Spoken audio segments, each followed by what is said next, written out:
Assalamu alaikum dear students. How are you all? I hope you all will be fine and safe. Dear students, today we will discuss lesson 5 atmospheric pressure, humidity and precipitation.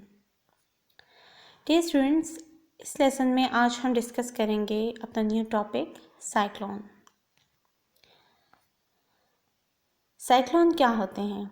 A cyclone is a large system of spiraling winds in an area of low atmospheric pressure. These winds rotate clockwise in the southern hemisphere and anti-clockwise in the northern hemisphere.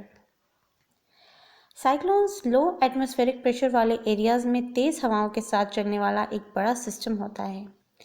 ये winds southern hemisphere में clockwise और northern hemisphere में anti clockwise rotate करती हैं। The speed of a cyclone can reach up to 200 miles per hour. The center of a cyclone is called an eye. Cyclone causes severe storms, heavy rains or snow. Cyclone की speed 200 miles per hour तक पहुंच सकती है। Cyclone के centre को आई कहा जाता है। साइक्लोन की वजह से शदीद तूफान, तेज़ बारिश या बर्फ़बारी होती है। अब हम बात करेंगे टाइप्स ऑफ साइक्लोन्स की। साइक्लोन्स के हमारे पास 3 टाइप्स हैं। फर्स्ट टाइप आ जाती है ट्रॉपिकल साइक्लोन, सेकंड टाइप है हमारे पास टेम्परेट साइक्लोन और थर्ड टाइप है टॉर्नेडोज। सबसे पहले हम बात करेंगे ट्रॉपिकल साइक्लोन्स की। These cyclones originate within the oceans of the tropics between 10 to 25 degree north and south latitudes. They are the most powerful and destructive storms. ये cyclones 10 से 25 डिग्री नॉर्थ और साउथ लैटिट्यूड के दरमियान tropics में मौजूद oceans में शुरू होता है। ये सबसे ज़्यादा पावरफुल और डिस्ट्रक्टिव साइक्लोन होता है। स्टॉर्म यानी तूफ़ान इंडियन ओशन में साइक्लोन के नाम से जाना जाता है, अटलांटिक ओशन में हरिकेन कहा जाता है और टाइफून पैसिफिक ओशन में कहा जाता है, और ऑस्ट्रेलिया और न्यूजीलैंड के ओशंस में से विली विलीज कहा जाता है। अब हम बात करेंगे टेम्परेट साइक्लोन्स की।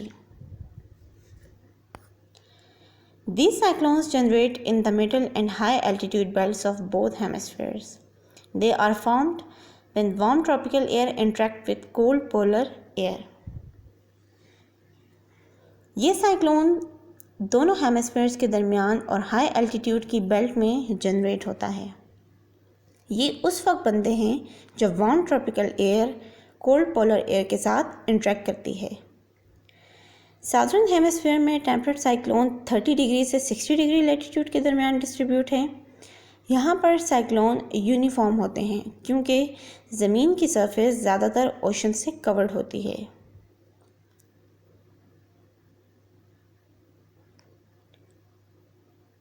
नॉर्थर्न हेमिस्फीयर में टेम्परेट साइक्लोन्स इक्वेटर से लेके आर्टिक सर्कल तक फैला हुआ है।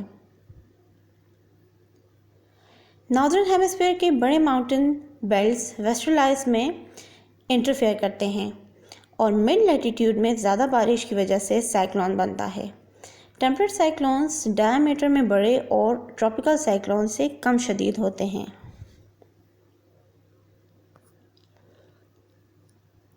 थर्ड टाइप आ जाती है हमारे पास tornadoes. A tornado is a small column of violently rotating air connected to the ground. It looks like a large funnel hanging down from a storm cloud. Tornado ज़मीन से कनेक्टेड शदीद rotate करने वाली air का एक छोटा column होता है। ये ऐसा लगता है देखने में जैसा तूफ़ान के बादलों से लिपटी हुई एक बड़ी फनल होती है। टोर्नेडोज आमतौर पर स्प्रिंग और समर के दौरान नॉर्दर्न और साउदर्न हेमिस्फीयर के मिड लैटिट्यूड में पाए जाते हैं। टोर्नेडो के अंदर चलने वाली हवाएं ऊपर की तरफ और अंदर की तरफ बहुत ज़्यादा स्पीड और पावर के साथ चलती हैं। इससे एक इंटरनल वैक्यूम डेवलप होता है जो गुजरते हुए किसी भी चीज़ को बेकार कर देता है। ह्यूमिडिटी क्या होती है? Humidity is the amount of water vapour in the air. Water vapor reaches into the atmosphere through evaporation. The amount of water vapor in the atmosphere varies from place to place due to difference in temperatures over land and water bodies. Humidity is measured by an instrument called hygrometer. Humidity यानी नमी हवा में water vapour की मिकदार होती है। Water vapour evaporation के ज़रिए atmosphere में पहुंचते हैं। लैंड और वाटर बॉडीज़ के टेम्परेचर में फ़र्क की वजह से एटमॉस्फेयर में वाटर वेपर की मिकदार जगह जगह मौजूद होती है। ह्यूमिडिटी को मेजर करने के लिए जो इंस्ट्रूमेंट यूज़ होता है उसे हम हाइग्रोमीटर कहते हैं।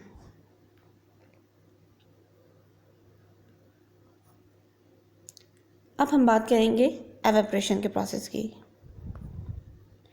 Through the process of evaporation, water converts from liquid to gas or water vapor. When sun rays fall on water bodies, their water become heated and water molecules start to move quickly. Their movement becomes so fast that they escape from water into the air as water vapor. Evaporation के process के ज़रिए पानी liquid से gas या water vapour में convert होता है। जब सन रेज यानी सूरज की रोशनी वाटर बॉडीज़ पर पड़ती है तो पानी गर्म हो जाता है और वाटर मॉलिक्यूल तेज़ी से मूव करने लगते हैं। इनकी मूवमेंट इतनी तेज़ हो जाती है कि वो वाटर से एयर में निकल जाते हैं और वाटर वेपर के तौर पे।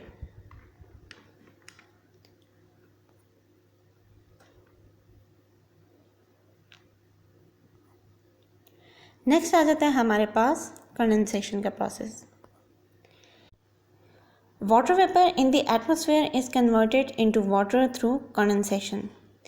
It is a change of state from gas to liquid. Condensation is the reverse of evaporation. Atmosphere में मौजूद वाटर वेपर कंडेंसेशन के ज़रिए पानी में कन्वर्ट हो जाते हैं। ये गैस से लिक्विड में चेंज होते हैं। कंडेंसेशन एवेपोरेशन का रिवर्स प्रोसेस होता है। Condensation occurs in two ways. One is the cooling of air to its dew point and the other is by saturation. The point or temperature at which water vapor turns into droplets is called a dew point. Condensation का process दो तरह से होता है। एक इसके due point पर हवा की ठंडक और दूसरा सैचुरेशन से। वो पॉइंट या टेम्परेचर जिस पे वाटर वेपर ड्रॉपलेट्स में चेंज हो जाते हैं इसे ड्यू पॉइंट कहते हैं। सैचुरेशन को वाटर वेपर की ज़्यादा से ज़्यादा मिकदार के साथ एटमॉस्फेयर की स्टेट के तौर पर बताया जाता है। जब हवा मज़ीद वाटर वेपर को होल्ड नहीं कर सकती तो कंडेंसेशन का प्रोसेस होता है और वाटर वेपर बारिश में चेंज हो जाते हैं। कंडेंसेशन के प्रोसेस के ज़रिए क्लाउड्स, फॉग, ड्यू और फ्रॉस्ट होती है। यहाँ तक हमारा ये टॉपिक कंप्लीट है।